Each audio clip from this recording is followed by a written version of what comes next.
wake me up to another good morning, time to go. Got that smile upon my face, 'cause there's excitement in the chase, this I know. Yeah, I'm going for the ride and find myself, I am alive, and I soar. Still I run toward the wind and let the challenge draw me in, 'cause I want more. Oh, we are all looking for adventure. We are all looking for adventure. We are all looking for adventure. We are all looking for adventure.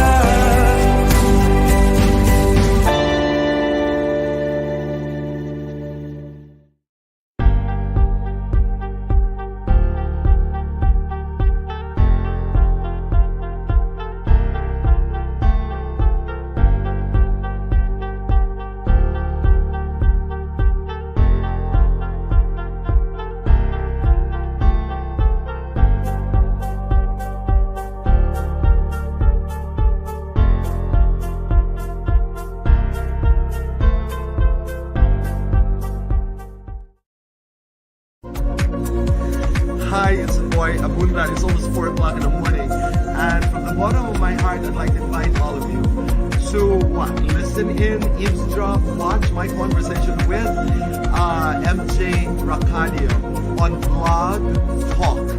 That's going to be exciting. Conversations happening early in the morning. Where we go, what we talk about is certainly exciting. Be part of it, eavesdrop. Thank you.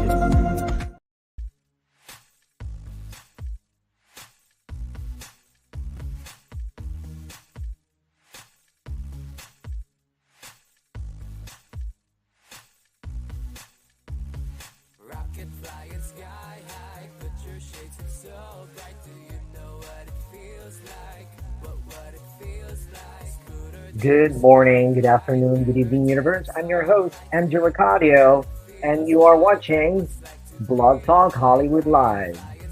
Yes, we are live right now, and you know what? We're still celebrating the Filipino American History Month this month of October, and we have a very special guest. And I finally met her. She's been really active in the Filipino American communities, and she happened to be an Emmy Award winner from the KDLA 5. So she really represents us in the mainstream media. And of course, we're going to really pick her brain. So we're going to talk about her journey in broadcasting and journalism. Please welcome to our show, Cher Calvin. Hello Hi, there. Cher. Hello, hello, hello. How are Yes, you? thank you so much. Thank you so much for being on the show. Thank you so much for inviting me. I'm so glad that we were able to see each other at the other event last week and exchange phone numbers and get this Yes, going. yes, my show has been running for 9 years. I'm so, Yes.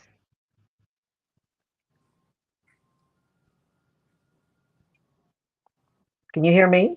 I can hear you. Yes. Yes, great. Technology, because when you're doing live broadcasts, it's not perfect. But yeah, I just want to congratulate you. You've been part of the 75 most influential Filipino Americans over the years. Now you are, we're giving out the Hall of Famers. So now you are part of the Hall of Fame. That is really an honor. Thank you so much. And I don't know if I don't even know what to say. I'm speechless at the honor that you have bestowed upon me. Absolutely, and it's being recognized by the state of California. So, yes, we'll be able to present that to you very soon. Really, Now, having said that, let's just get right to it. I know your journey in broadcasting and journalism is just really interesting, and I've seen that you actually went to the Philippines as well. Can you talk about your experience, the moving over there, and then you came back here in the U.S.? thank you so much for that question. I feel like it was such a important pivot in my career, and truly launched me to where I am today. I realized that my dream of becoming a news anchor and reporter on television in the United States was a bit of a challenge in the 90s because there really weren't many Filipinos or Asian women that were represented on television. And so if they were in places like New York or Washington, D.C., or San Francisco, and also LA. And I had no experience whatsoever. So, how was I going to get even there? I felt like I was stuck and wanting to make this dream come true. Well, I went to the Philippines, and basically what happened was the day that I was leaving the Philippines, I got a phone call because I was able to interview with GMA7, and they said, do you want to take the job?" For 1 minute a day, I was doing a news update for their news show, and Saxina, it was the one. And anyway, it just turned into a really fortunate pivot in my career because that's when I started to get the jobs that I wanted to get, started to get the experience I wanted to get. And as you know, after 5 years there, I had quite a number of shows that were running at the same time. Talk about this. I found this. You're in this show called F. How was that experience? You know what? F is truly what catapulted me. And also those girls, Daphne and Angel, it was such a phenomenon. And we called each other mares, right? And in our 20s and just everything ahead of us, so excited about traveling and life and the Philippines. And I think because both Daphne and I were from she's from Canada and I'm from the States. Angel was able to get excited too to show her what it's like to be Filipino. Wow, that's really really interesting. I'm glad you share that part of your journey. Now, you're really representing the Filipino Americans in the mainstream media by winning this Emmys. There's so many Emmys. It's like 7 Emmys. How is that like? Uh, share us your experience getting your first Emmy. My first Emmy was in 2005, and that was for the KTLA morning show. And that was a surprise because we were awarded that Emmy in July of 2005, and I had only started working at KTLA in January. So I hadn't even been here for a year yet, and received that Emmy. And then there was a dry spell, truly, for about 7 years until 2012, when I couldn't sit and do nothing anymore, and it was about the Typhoon Haiyan, and we were able to do a telethon. This was my suggestion that we do a telethon to raise because there's so many Filipinos that live in the States and so many Filipinos that live in LA. And KTLA agreed, and we did a 3-hour telethon that raised $150,000 for the victims of Haiyan. And that also was my first Emmy since 2020, since 2005. So that was in 2012. That's amazing. So, what is representation matters to you that now you're in the forefront of Filipino Americans in the mainstream media? I think that expressing what our culture is about is important. I think it's important to always own up to who you are. I think that that was a mistake that a lot of us made in the 90s and the 80s where nobody really wanted to identify as a Filipino. And I found that people were, including myself, saying, I'm from Hawaii because nobody really understood what being Filipino meant. And I think now that we have entered the mainstream on so many levels, whether it's the artist Her, or it's Saweetie, or it's Vanessa Hudgens, or if it's, the list goes on. Um, I feel like that if we can embrace our culture, share our culture, acknowledge our heritage, which is something that I've always done once I became once I entered the spotlight. That I think truly is what we need to do in order to highlight our Filipino heritage. Yes, you have. Since I started Blog Talk since 2014, and I've seen you, and you are really an inspiration to all of us. And on the top of that, aside from the community, you're also making a big difference for the Press Club of Los Angeles. Talk about that. I know you are the vice president of the Los Angeles Press Club. It is a wonderful organization. It is a nonprofit organization. And I truly feel that when we can uplift each other, when we can share the stories with each other that we have done throughout the year, it brings us to a different level um, of camaraderie. And I think that that's important, just because we're competing during the day, during the week, during the nights, whatever it might be, ratings. We and even with the awards, we still get a chance to come together twice a year and give each other hugs and acknowledge the good work that everybody does in LA. Absolutely. And so, I've been a member for 3 years for Los Oh, Angeles Press Club. that's Yeah. That's yay. why I saw your name. I was like, oh wow, amazing. It's a couple of us, the Nepalese couple, Young, we're all member of Los Angeles Press Club. So it's amazing representation of the Filipino Americans in the press here in Los Angeles. Now, can you give us to our audience words of wisdom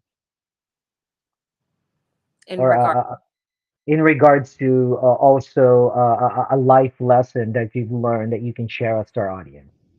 I think that the biggest life lesson was passed down to me from my father, and he said, "Never deny that you're Filipino, ever."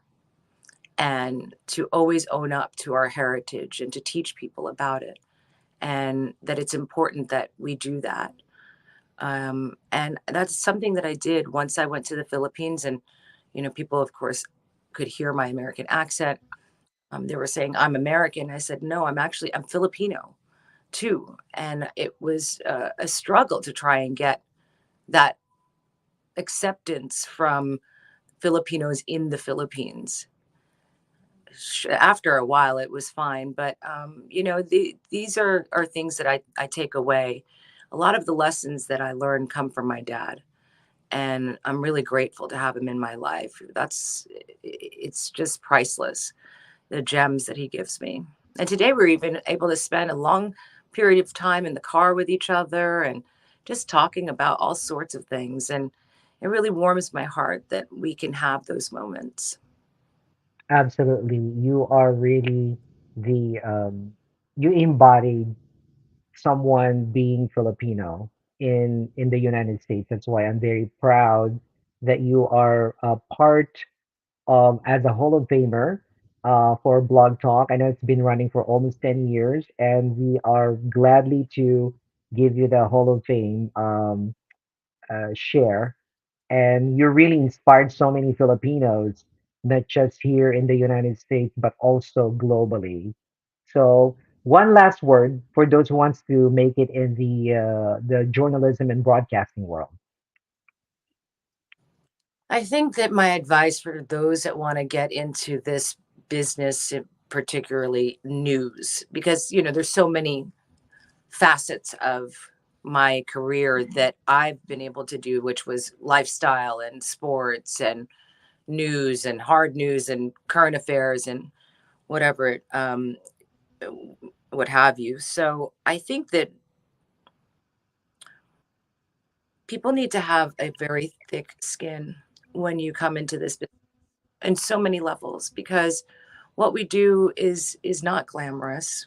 It isn't, because there's a lot of hurt and a lot of death and destruction that we see that we sanitize for everybody out there. And we see it, but you don't. And that's not for the faint of heart, truly. It's exciting because you never have the same day, ever. It's always going to be something different. But I think that when you think about a career in hard news, you have to be prepared for what you're going to see. It can change you, and it does, and it hardens you, and you compartmentalize things. But it, you, if you understand that this is a service and that you're trying to provide that information to people, especially when it comes to things like in Los Angeles, wildfires, you feel like, okay, I'm a part of this world. I'm doing something to help people today. And that's truly what my goal is every time I walk into the studio is how can we, how can I help someone today? Absolutely. That's amazing. And that is beautiful that you share that an amazing share, Calvin. And also, I can say, mabuhay ka. Salamat. Yes. And last one, what is your favorite Filipino food? Okay, so it is pancit malabon. Oh my gosh, this is so good. Now, by thinking about it, I'm already salivating. So I also like okoy. Oh my gosh, those are good. Those are to go for a snack. Yeah, Yes, and my dad's absolutely. Absolutely. yeah. Well, yes, thank you so much for being on the show. And I'll put you in Robbie real quick. And thank you so much. Salamat. Maraming salamat. Thank you so so much. Absolutely. Absolutely. Okay. There you have it, you guys. We got Emmy Award winner Cher Calvin of KDLA 5, and she is Blog Talk's Hall of Famer this year, 2023. And she's come a long way. She really inspired so many millions of Filipinos around the globe. Until next time, I'm your host, MJ Racadio, and you're watching Blog Talk Hollywood Live.